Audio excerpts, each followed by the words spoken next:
একমাত্র আল্লাহ ছাড়া আমার আর কেউ নেই।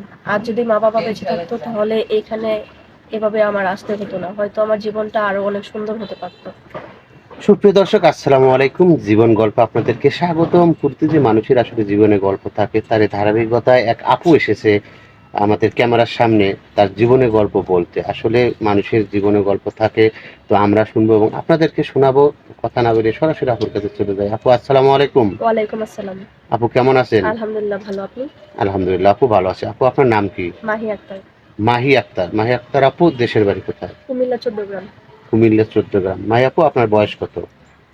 আর কিছুদিনের মধ্যে 22 পড়বে। কিছুদিনের মধ্যে 22 পড়বে। জি। তো মাহি আপু আপনি লেখাপড়া কতটুকু করেছেন? ক্লাস 10 পর্যন্ত। আপনার বয়স কত? বয়স কিছুদিনের মধ্যে 22 পড়বে। 22 পড়বে। জি। তো আসলে আমাদের এই ক্যামেরার সামনে কেন এসেছেন? একবারে সত্য কথা বলবেন। কোনো ছলনা, কোনো চিড়ার বাটপারি করবেন না। জি, এখানে আসা মূলত বিয়ের জন্য। বিয়ের জন্য? জি। কেন আপনার কি এলাকায় কি ছেলে নাই? সব কি ছেলে আমাদের এখানে আসলেই বিয়ে হবে, এটা কোথা থেকে জানতে পারলেন?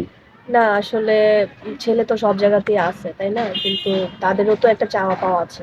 জি। তো ওইগুলো তো আমার পক্ষে দেওয়া সম্ভব না। কেন আপনার কি ফ্যামিলিতে কেউ নেই? না, আমার আম্মু আব্বু মারা গেছে 2 বছর আগে অ্যাক্সিডেন্টে। ভাই বোন কেউ নেই, আমি একাই। আপনি একাই? জি। বড় হয়েছেন কোথায়? আন্টির কাছে ছিলাম, মানে আমার আম্মু সৎ বোনের কাছে ছিলাম। ও আচ্ছা। ওনারা কি এখন আপনাকে বিয়ে শাদী দিতে চাবে না? না, ওনারা তো আমার দায়িত্বই নিতে চায় না, তো বিয়ে শাদী তো অনেক দূরের কথা। দায়িত্ব নিতে চায় না। আচ্ছা যাই হোক, মাহি আপু আপনার বয়স বলছেন 22 বছর। তো আপনি যাকে বিয়ে করবেন, যাকে লাইফ পার্টনার বানাবেন, তার বয়স কত হবে বা দেখতে কেমন হবে? দেখতে শুনতে যেমনই হোক না কেন, মানুষের তো উপরটা দিয়ে বিবেচনা করা ঠিক না। মনটা যদি ভালো হয় তাকে নিয়ে কিন্তু সারা জীবন পথ চলা যায়।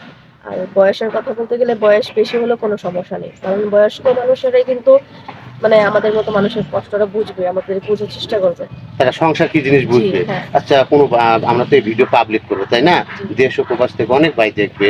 তো তারা দেখা যায় 30, 35 বা 40 বা 50 এইরকম বয়স থাকতে পারে, জি, বা জি। তার ওয়াইফ মারা গেছে বা চলে গেছে, কারো পরকীয়া করে, এমনকি তার একটা বাচ্চাও থাকতে পারে। জি। তখন তখনও কোনো সমস্যা নেই। মেনে তার নেবেন? বাচ্চা, জি অবশ্যই তার বাচ্চাকে নিজের সন্তানের মতো আমি লালন পালন করব। কোনো ছলনাময়, না, কোনো ওই ইনশাআল্লাহ। সৎমায়ের মতো আচরণ না, করবেন না, না? কখনোই না। হ্যাঁ? কখনোই না। আচ্ছা ঠিক আছে মাহি আপু, আপনার এই দুঃখে কষ্টের কথা শুনে কেউ যদি যোগাযোগ করতে চায়, কিভাবে যোগাযোগ করবে? আপনাদের মাধ্যমে।